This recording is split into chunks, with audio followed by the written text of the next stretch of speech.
Hey everyone! Waving hand in today's video, we're diving into the intriguing world of the deep and dark web. I'll be your guide as we uncover hidden secrets, explore the risks, and learn how to navigate these shadowy corners of the internet safely. Let's get started on this eye-opening journey together. What is the deep and dark web? Dark web definition. The dark web is a hidden part of the internet not indexed by regular search engines, accessed through specialized browsers like Tor. It hosts both legal and illegal activities, offering anonymity, but also posing risks like scams and illicit content. What is the dark web, deep web, and surface web? The internet is sizable with millions of web pages, databases, and servers all run 24 hours a day.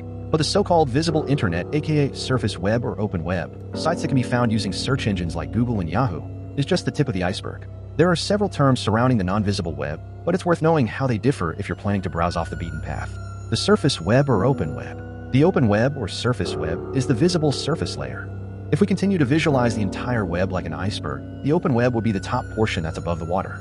From a statistical standpoint, this collective of websites and data makes up under 5% of the total internet. All commonly public-facing websites accessed via traditional browsers like Google Chrome, Internet Explorer, and Firefox are contained here. Websites are usually labeled with registry operators like .com and .org and can be easily located with popular search engines.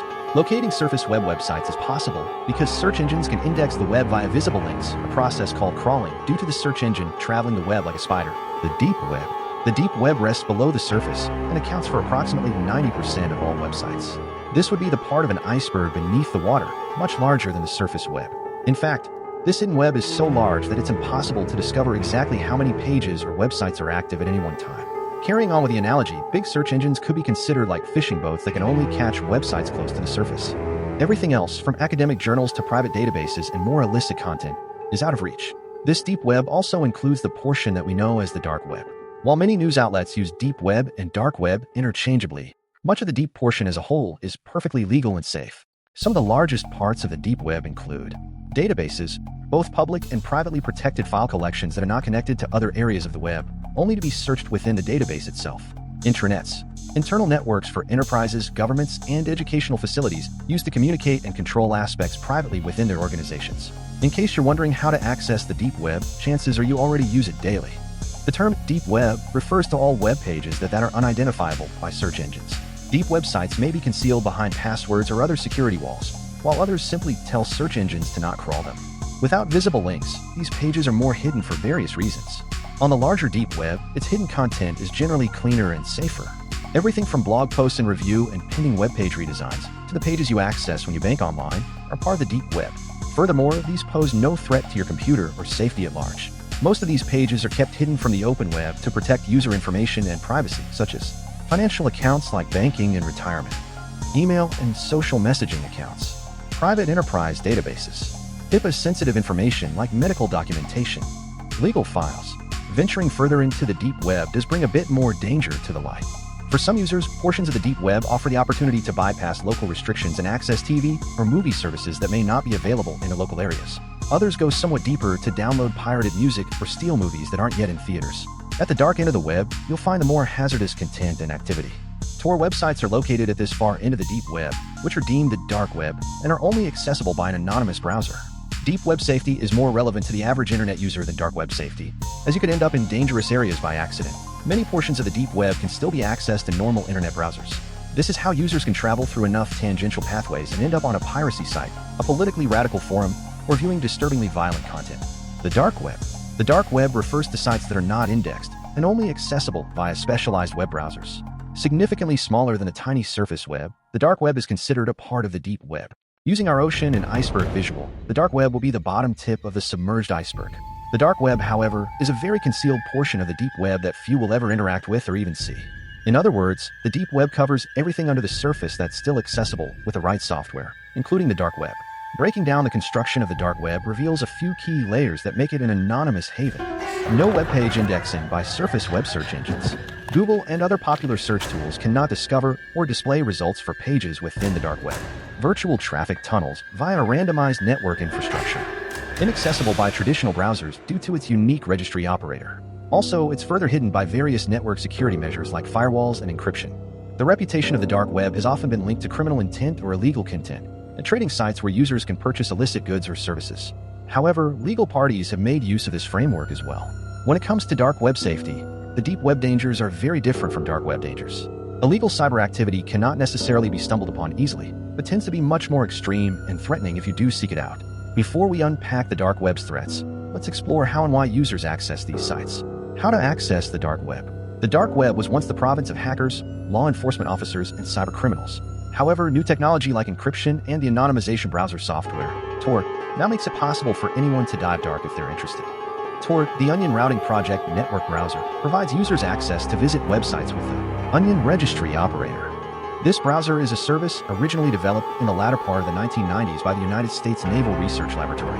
Understanding that the nature of the internet meant a lack of privacy, an early version of Tor was created to hide spy communications. Eventually, the framework was repurposed and has since been made public in the form of the browser we know today.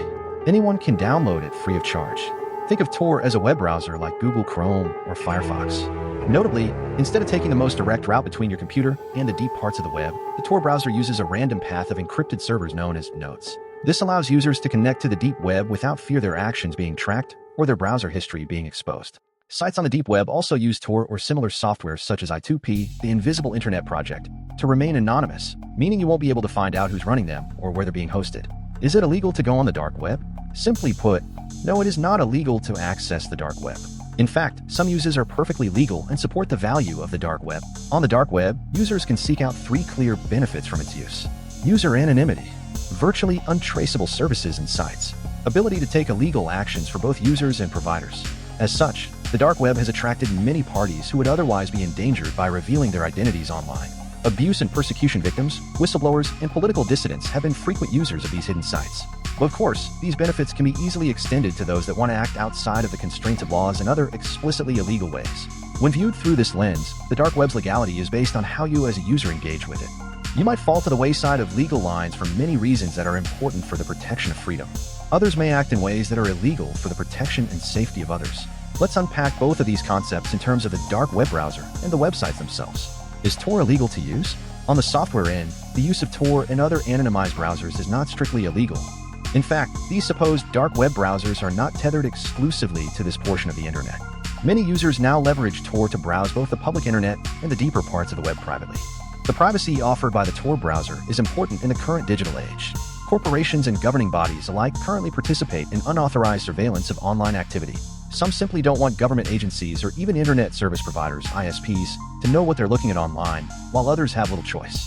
Users in countries with strict access and user laws are often prevented from accessing even public sites unless they use Tor clients and virtual private networks, VPNs. However, you can still take illegal actions within Tor that could incriminate you regardless of the browser's legality. You could easily use Tor in an attempt to pirate copyrighted content from the deep web, share illegal pornography, or engage in cyber terrorism. Using a legal browser will not make your actions fall to the right side of the law. Are sites on the dark web illegal to use and visit? On the network end, the dark web is a bit more of a gray area. The use of the dark web usually means that you are attempting to engage in activity that you could not otherwise carry out in the public eye. For government critics and other outspoken advocates, they may fear backlash if their real identities were discovered. For those who have endured harm at the hands of others, they may not want their attackers to discover their conversations about the event. If an activity is deemed illegal by the governing bodies you fall under, then it would be illegal. That said, anonymity comes with a dark side since criminals and malicious hackers also prefer to operate in the shadows. For example, cyber attacks and trafficking are activities that the participants know will be incriminating. They take these actions to the dark web to hide for this reason. Ultimately, simply browsing these spaces is not illegal, but can be an issue for you. While it is not illegal as a whole, unsavory activity does live in many parts of the dark web. It can expose you to unnecessary risks if you are not careful or an advanced, computer-savvy user aware of its threats. So, what is the dark web used for when it's used for illegal activity? Types of threats on the dark web. If you're considering using the dark web for basic privacy purposes, you might still question, is dark web dangerous to use? Unfortunately, it very much can be a dangerous place to be. Below are some common threats you may face during your browsing experiences. Malicious software. Malicious software, i.e. malware, is fully alive all across the dark web. It is often offered in some portals to give threat actors the tools for cyber attacks. However, it also lingers all across the dark web to infect unsuspecting users just like it does on the rest of the web. The dark web doesn't carry as many of the social contracts that website providers follow to protect users on the rest of the web. As such, users can find themselves regularly exposed to some types of malware like keyloggers, botnet malware, ransomware, phishing malware. If you choose to pursue exploring any sites on the dark web, you put yourself at risk of being singled out and targeted for hacks and more. Most malware infections can be caught by your endpoint security programs. The threats of online browsing can extend into the unplugged world if your computer or network connection can be exploited. Anonymity is powerful with Tor and the framework of the dark web, but it is not infallible. Any online activity can carry breadcrumbs to your identity if someone digs far enough. Government monitoring. With many Tor-based sites being overtaken by police authorities across the globe, there is a clear danger of becoming government target for simply visiting a dark website. Illegal drug marketplaces like the Silk Road have been hijacked for police surveillance in the past. By utilizing custom software to infiltrate and analyze activity, this has allowed law officials to discover user identities of patrons and bystanders alike. Even if you never make a purchase, you could be watched and incriminate yourself for other activities later in life. Infiltrations can put you at risk of monitoring for other types of activity as well. Evading government restrictions to explore new political ideologies can be an imprisonable offense in some countries. China uses what is known as the Great Firewall to limit access to popular sites for this exact reason. The risk of being a visitor to this content could lead to being placed on a watch list or immediate targeting for a jail sentence. Scams. Some alleged services like the professional hitman may just be scams designed to profit from willing customers. Reports have suggested the dark web offers many illegal services, from paid assassinations to trafficking for sex and weapons. Some of these are well-known, established threats that circulate in this nook of the web. However, others may be taking advantage of the dark web's reputation to trick users out of large sums of money. Also, some users on the dark web may attempt phishing scams to steal your identity or personal information for extortion. End-user protection against exploitation by the dark web. Regardless of being a business, parent, or any other user of the web, you'll want to take precautions to keep your information and private life off the dark web. Identity theft monitoring is critical if you want to keep your private information from being misused. All types of personal data can be distributed online for a profit. Passwords, physical addresses, bank account numbers, and social security numbers circulate in the dark web all the time. You may already be aware that malicious actors can use these to harm your credit, engage in financial theft, and breach of your other online accounts. Leaks of personal data can also lead to damage to your reputation via social fraud. Anti-malware and antivirus protections are equally crucial to prevent malicious actors from exploiting you. The dark web is filled with information theft from malware-infected users. Attackers can use tools like keyloggers to gather your data, and they can infiltrate your system on any part of the web. Endpoint security programs like Kaspersky Security Cloud are comprehensive to cover both identity monitoring and antivirus defenses. How to access the dark web safely. If you have a legitimate or viable need to access the dark web, you want to make sure you stay safe if you decide to use it. 7 tips for safe access to the dark web. Trust your intuition. To avoid being scammed, you'll want to protect yourself with smart behavior on the web. Not everyone is who they seem. Staying safe requires that you watch who you talk to and where you visit. You should always take action to remove yourself from a situation if something doesn't feel right. Detach your online persona from real life. Your username, email address, real name, password, and even your credit card should never be used anywhere else in your life. Create brand new throwaway accounts and identifiers for yourself if necessary. Acquire prepaid, unidentifiable debit cards before making any purchases. Do not use anything that could be used to identify you, whether online or in real life. Employ active monitoring of identify and financial theft. Many online security services now offer identity protection for your safety. Be sure to take advantage of these tools if they are made available to you. Explicitly avoid dark web file downloads. Fear of malware infection is significantly higher in the lawless territory that is the dark web. Real-time file scanning from an antivirus program can help you check any incoming files in case you do opt to download. Disable ActiveX in Java in any available network settings. These frameworks are notorious for being probed and exploited by malicious parties. Since you are traveling through a network filled with said threats, you want to avoid this risk.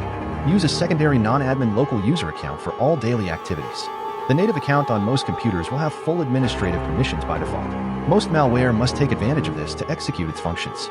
As such, you can slow or halt the progress of exploitation by limiting the account in use to strict privileges. Always restrict access to your terminable device. Protect your children or other family members so they aren't at risk of stumbling across something no one should ever see. Visit the deep web if you're interested, but don't let kids anywhere near it.